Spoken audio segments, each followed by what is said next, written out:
Is 2026 going to be the year that the housing market crashes? Or is it the year that buyers are actually going to get their power back? Because people seem to still obsess over one question, and that is the housing market going to crash? But the real story of 2026 is something way more important. Because right now, sellers are outnumbering buyers in a big way. Redfin found that the US housing market has 37% more sellers than buyers, which is a huge shift from what we've seen in the past few years. This means that the market is starting to tilt towards the buyers. Of course, it's not everywhere and it's not even, but the leverage is actually starting to change. Now, this is the part that most people misunderstand. A buyer friendly market does not mean that prices are suddenly going to collapse.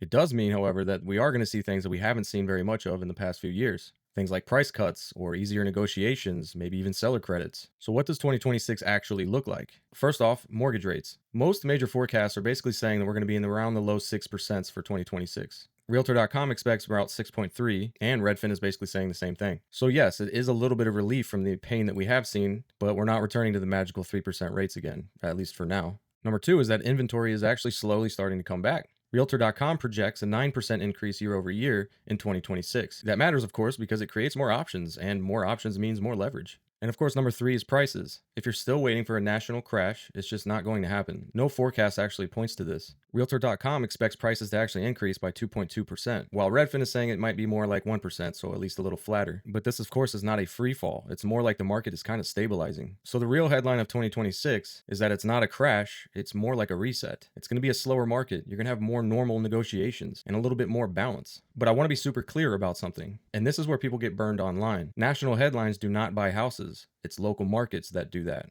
If you're in a place where building has been booming, you're going to have a little bit harder time in negotiations. You may feel the buyer leverage a little more difficult, but in tighter inventory areas, it can still feel competitive. So for example, in Illinois, the projection is that statewide we're going to have modest growth. But in the Chicago metro area, sales are projected to be up 5% and also prices by the same 5%. So this kind of shows how different regions can vary from one another. So what should you do with this information? If you're a buyer in 2026, the move is simple. Shop with leverage. Ask for those credits. Ask for those repairs. Negotiate rate buydowns, especially with new construction. And stop assuming that every home is going to instantly sell for over asking price. If you're a seller in 2026, the move is also simple. Pricing and presentation matter, because not every listing is going to get everything they want anymore. The market is forcing more realism. You need to have an agent that can build you a really good strategy. And if you want my prediction for 2026, the winners will be the people who understand that this isn't a crash. It's more of a strategy market. So if you're still waiting for that magical moment where home prices are going to drop 40% and you're going to get 3% interest rates again, you're going to be waiting for a really long time. But if you're paying attention right now,